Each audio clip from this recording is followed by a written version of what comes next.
Welcome. If you are the kind of focused learner who loves dissecting human behavior and just getting straight to the absolute core of complex ideas, well, you are in exactly the right place. Today, we're exploring a truly fascinating paradigm shift in this explainer. We're going to dive deep into modern dating, true magnetism, and human connection, drawn straight from some really thought-provoking material on the philosophy of emotional regulation. Basically, we're going to unpack why inner peace isn't just healthy, but why it's actually the ultimate form of attractiveness.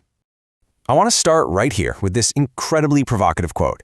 An emotionally regulated woman may seem boring to unhealed men addicted to chaos, mixed signals, and emotional games. I mean, wow, right? Let's be honest with ourselves. The modern dating scene can so often feel like this relentless, exhausting fight-or-flight cycle. We're constantly sold this idea that intense highs and terrible, crushing lows equal passion. But this quote, it validates just how unbelievably draining that cycle really is. And it hints at a secret power, that true, lasting space in someone's mind isn't won through chaos, it's won through calm. Which brings us right to the core question driving this entire explainer. I want you to ask yourself honestly, are you confusing anxiety with chemistry? Yeah, it's a tough question. So often, that intense butterfly feeling in our stomachs, it isn't actually a magical spark of romantic connection. It's literally just our nervous system reacting to unpredictability and fear. So today, we are going to challenge the conventional definition of romance, strip away all that drama, and find out what actually fosters a healthier, genuinely magnetic connection. Okay, let's just dive right into our roadmap for today. First, we'll examine the myth of passion. Second, we'll look at mastering your inner world. Third, we'll explore the power of walking away. And finally, we'll break down what it actually means to be offering real love. All right, Section 1, the myth of passion, where we're redefining depth in dating. To really understand true emotional magnetism, we first need to break down the toxic illusions that have disguised themselves as love for way too long. We've been fed this narrative that loud, chaotic feelings are the only valid proof of caring. Being emotionally loud, performing your pain, collapsing, making every single fleeting feeling a massive public emergency. But now, what's really interesting here is the contrast when we shift the paradigm to being emotionally honest. An emotionally regulated person doesn't need to perform their pain to prove they feel deeply. They process internally. They maintain calm. They completely separate the intensity of their feelings from the way they react to them. And I think that's perfectly summarized right here. She has learned how to feel without letting every feeling become a public emergency. I want to emphasize this heavily. Emotional regulation is absolutely not coldness. It's not turning off your emotions or suddenly acting like a robot. Actually, it's profound self-mastery. It's feeling absolutely everything, but not letting everything rule your action. Moving on to Section 2, mastering your inner world and finding peace within. So, a truly regulated person makes this conscious, daily decision to stop outsourcing their peace to random people or mixed signals or, delayed text messages. But how do they actually do it? Well, look at these actionable steps. These are the ways a regulated person comes back to herself. She meditates, she creates, rests, writes, walks, cleans, cooks, builds, prays. She actively relies on these self-care tools to process the world on her own terms. She anchors herself instead of desperately looking outward for validation or immediate relief from discomfort. And this brilliantly illustrates the real danger of losing your center. There's a powerful contrast between creating and consuming. When a person stops creating, whether that means making art or cultivating a warm home, or even just holding true presence, they almost inevitably default to consuming.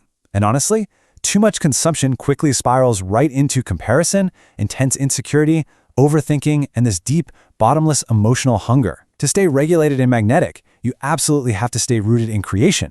Now, part of that creative internal work involves asking yourself some pretty uncomfortable questions. Things like, why did this trigger me? Why did I accept that? Why on earth am I attracted to chaos? A regulated person doesn't romanticize their shadows or walk around proudly displaying their defensive wounds like a trophy. No, they study themselves, they meet those shadows head on, and this is exactly where true magnetism comes from. It's not from being perfect, but from knowing your inner world so incredibly well that you never project your unhealed wounds onto a partner. Which brings us to Section 3, the power of walking away. This is all about boundaries and self-esteem. So the crucial point here is how we handle disrespect. This is where emotional regulation fundamentally changes the game. An unhealed mind that's stuck in emotional overdrive will literally chase disrespect. They'll beg, they'll wait around, they'll try to decode a million mixed signals, and they'll forgive entirely too fast, often mistakenly calling that behavior love. But a regulated person? They have the ability to simply walk away. They make rational decisions even when their emotions are screaming for one more chance. They leave at the first clear sign of disrespect. Not because they are unfeeling, but because they're finally awake. We absolutely have to dismantle these toxic misconceptions if we want to understand actual connection. Look at this antithesis. It's so clear. Desperation is not devotion. Toxicity is not passion. Confusion is not chemistry. A regulated person knows for a fact that shrinking yourself to fit inside someone else's emotional immaturity is not a badge of honor. So many people drag around the corpse of a dead relationship just because they're terrified to be alone. But true connection, that requires the space and the self-respect to demand actual devotion, passion, and chemistry. She revokes access. Just let that sit for a second. A regulated person doesn't repeat herself 10 times to people who are entirely committed to misunderstanding her. She says what she needs to say once, calmly and firmly. And if the disrespect continues, there's no begging, she simply revokes access. Boom. Done. And finally, Section 4, offering real love, turning relationships into safe havens, not battlefields. Let's see how this builds our understanding of how inner calm totally transforms a relationship.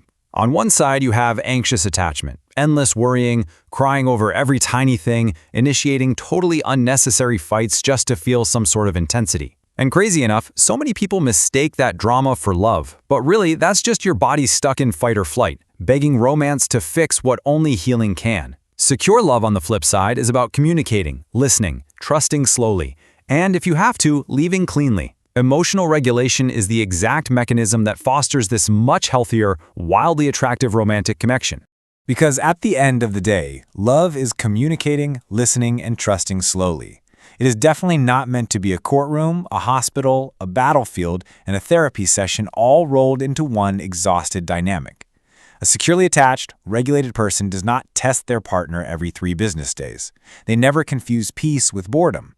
And because they don't bring endless, unhealed drama into the mix, love finally gets the space to breathe. That emotional safety, that is the ultimate undeniable form of attractiveness. So I want to leave you with this final, provocative thought. Ask yourself right now, is your relationship a safe haven, or is it just a familiar battlefield? Look, emotional regulation doesn't make someone less passionate or less intense, it makes them powerful. By stopping that exhausting cycle of chaos, you open the door to real, lasting magnetism. Take some time today to evaluate your own dating patterns with this brand new lens. Thank you so much for joining me for this explainer. Keep learning, keep analyzing, and most importantly, always keep coming back to yourself.